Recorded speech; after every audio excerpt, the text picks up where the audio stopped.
Going straight into the looks, I feel like this silhouette is a very specific Demnaism. I mean, this kind of very wide, oversized t-shirt that looks like a dress.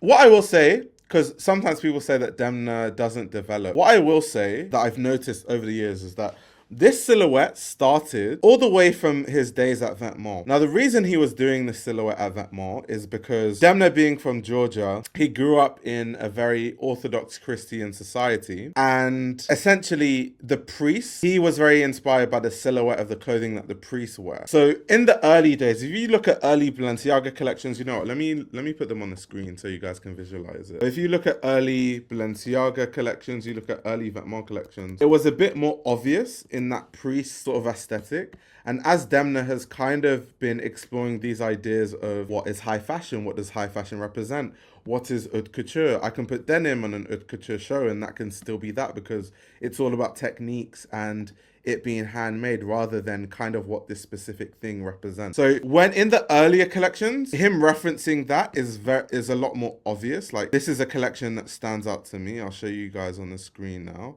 This is from fall winter 2020 when he was using this silhouette very more specifically. So you can see across this collection, he's playing with this silhouette of, you know, what the priest would wear. Now, over the years, he's transformed this into, you know, t-shirt dresses with the same silhouette entirely. He's transformed it into jeans made into a garment with the same silhouette. So he's kind of finding different interesting ways to play that silhouette. But that is that very much is a Demnaism to the core. Very much a Demnaism to the core. Moving on. This is kind of like more of the same. Something that's very interesting to talk about is the footwear. Someone I follow on Instagram, I think a lot of you should follow, who's the head of sneakers at Balenciaga, actually shows a lot of the details of the footwear on Instagram. They're called the Zero shoes, and they are supposed to be barefoot shoes. Now, this is very interesting because they collaborated with Dr. Scholl. So, of course, like I said, there's a through line of comfortability. There's a focus on comfort and ease across this collection, whether it's the footwear or the clothing, that is very clear. And when you talk about barefoot footwear, there's this conversation online about health of your feet and the fact that barefoot footwear is better for your feet health-wise because your feet muscles actually get used to walking and they build correctly, versus when you wear like the shoes that we wear with all these Air Max bubbles and foams, it's actually not too good for your feet.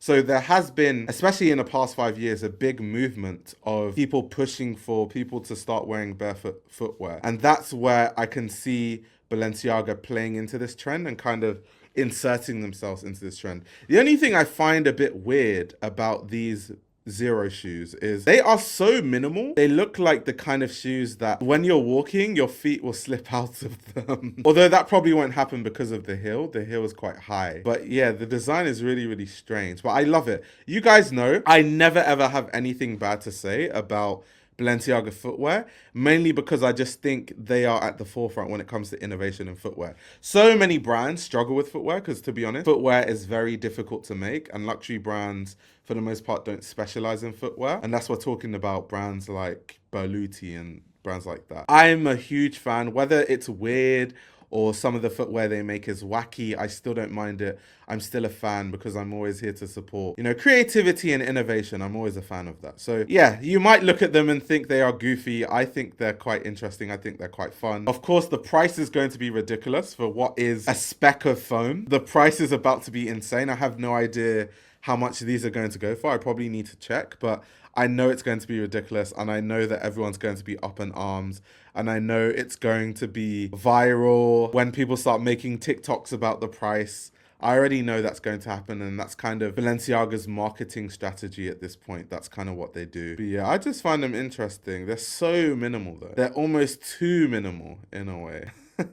Kind of like ridiculous, but in a good way. Because like I said, I appreciate innovation in that sense. What do you guys think about the footwear? I'm curious. Those shoes are legitimately only for the 1% of people that go from doorstep to... Kate says they are better with the sock. Your foot is definitely touching the floor. Yeah, because you look at the arch, where the arch is in the footwear. If you have flat feet, the bottom of your foot is legit rubbing on the floor. That is so disgusting, considering if you're walking on a public road, people vomit on the street, people pee, some people shit on the street, there's dog shit, there's all sorts of stuff on the street. And if you have flat feet, because your arch isn't in that space, your foot is literally grinding on the pavement. That is disgusting. That is absolutely disgusting. But honestly, the black one with leather tabby sock winter dream combo. People are saying there's non-existent cushioning. This is a boneless house slipper. It's so funny. Must be Margella, said Martin Margella is typing. I know. Imagine how luxurious in a public toilet. Yeah, if you are wearing these shoes, you would not dare walk into a public toilet. That would be a mistake. That would be a very, very big mistake, to be honest. Mio says there's been a trend for making shoes less and less, like the Row mesh shoes. Yeah, like even Alaya has been making shoes like that too. It does seem to be a trend, but like I said, it is part of, maybe not in the case of Alaya and the Row, but I have seen generally as a trend, there's this focus on barefoot footwear and people caring about their foot health and stuff like that. But the shoes don't look like this. They don't. The barefoot shoes are the 5 fingers. Those are the things that people wear, and like they're not the flipping archless, feet are going to rub on the ground kind of minimalist shoes. Oh yeah, see, someone mentioned, do you prefer these or the 5-finger shoes? I prefer the 5 fingers all day, every day. They look kind of goofy too, but it's kind of cool. I like goofy stuff, so I'm always going to be a fan of all that goofy stuff. But yeah, that's the conversation around the footwear anyway. I wanted to touch on that because you're going to see that footwear across a lot of the looks in this collection. So just preparing your minds, guys. They don't show how the shoes move. Probably because feet will be rubbing on the floor, so there's not really much to show in terms of the feet moving with the shoes on. These shoes also were shoes that everyone was talking about, which are kind of cool. When it comes to footwear, I just absolutely love Balenciaga Footwear. This is their collaboration with Scholl. They've kind of turned the sandal, you know, the orthopedic, ultra comfortable sandal that Dr. Scholl is known for, and they've made a comfortable heel out of it. Like I said, one of the themes throughout this collection is comfort. It's why, you know, you have those really comfortable clothes. The clothes are flowy, they're wide. You have collaborations with Dr. Scholl, but then making heels, because we associate heels with being a very uncomfortable shoe.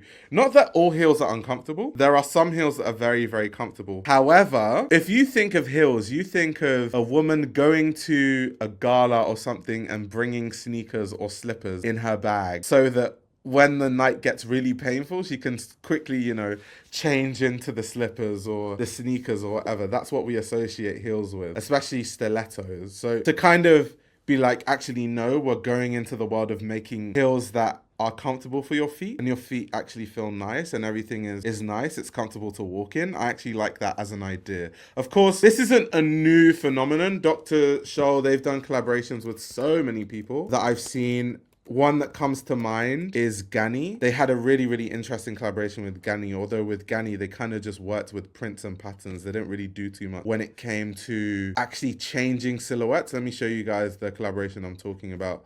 So this is the collaboration that they did. Let me just mute that music before this whole stream gets shut down. But yeah, this is the collaboration that they did with Ganni. So once again, there's nothing new. When your whole job, which is my job, just to talk about fashion and write about fashion all day, you see all these collabs all the time. So it's kind of like, you know, I've seen this before, but it's cool. Copywriting. Yeah, that was the collaboration with Ganni. So we've seen this before, but I kind of like this idea of pushing comfortable heels. And then of course we can see someone's Demna's finger peeking out the bottom in this deliberate lo-fi Jürgen Teller-esque way of taking pictures. Moving on, because I feel like a lot of these are Demna-isms we've seen. Of course, we're seeing the heels once again from a different angle. Same thing here, kind of security shirt. We've literally just talked about that. These like exaggerated distressed shoes. These look like, you know when, I don't know because only people from the UK will kind of understand this reference, but these shoes look like, in the UK we have something called sixth form. That is when you're in school from the ages of 16 to 18. That is high school, I guess, for Americans. But for most sixth forms in the UK, the dress code is you no longer wear school uniform, but you have to come to school smart. So you have to wear a suit or a blazer and smart trousers and stuff like that. And of course, at that age, most of us don't have a lot of money. So we buy like one pair of dress shoes, and this is how they end up looking by the end of the term or the semester. Like this. where the sole is getting to the point it's going to start talking. The sides are a bit rubbed in. That is literally what these shoes remind me of. It's so funny. But I guess it's less funny considering they're going to charge an arm and a leg for those shoes. But as a concept and as an idea, that's quite funny.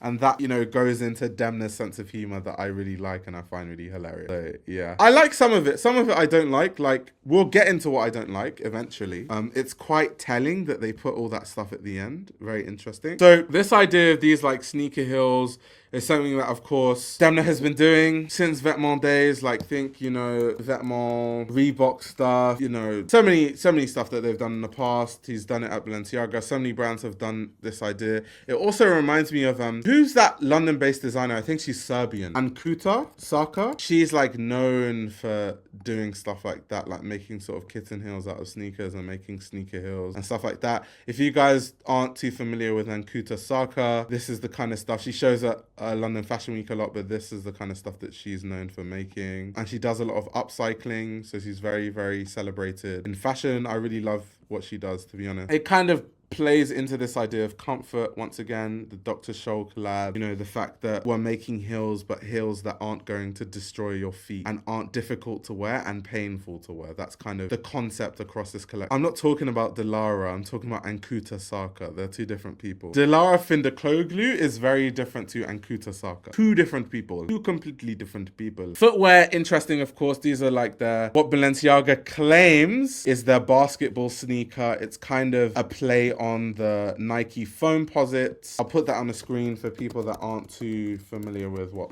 you know, Foamposites look like or what they even are. So these are the Nike Foamposites. They're a very iconic shoe, especially in basketball. Like a lot of basketball players have worn them historically. A lot of people, you know, Penny Hardaway, blah, blah, blah. Comme des Garçons did a collaboration recently on the Foamposites. So these are the Comme des Garçons Foamposites. For people that don't know, every season for Scottie Pippen too. Every season for Comme des Garçons Un Plus, if you look on the runway show, they have a footwear collaboration with Nike every season. Every single season. If you look at the Comme des Garçons Un Plus runway shows, they have a Nike collab. So this was one of them. I don't think it got that much traction online. I didn't see too many people talking about these, to be honest. Yeah, this was when they were actually on the Comme des Garçons Un Plus runway show. But yeah, moving on, those are what the Foamposites look like.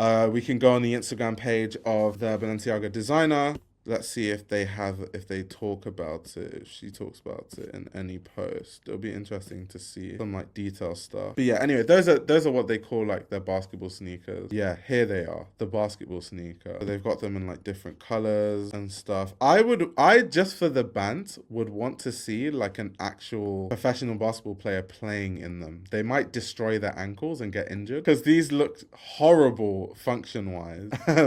But just for the fun of it, why not? Let's see someone playing those. This YouTube channel runs on your support. If you want to support the channel, you can subscribe to my Patreon. You'll gain access to exclusive content that includes everything from my Patreon podcast, where I give a behind-the-scenes insight into the fashion industry, as well as a fashion book club, where I review my favorite fashion books. You can also check out my fashion ebook, which highlights the best fashion journalists to follow, definitions of common fashion terminology, and how to determine what a good source of fashion information is. The links to everything are in the description below.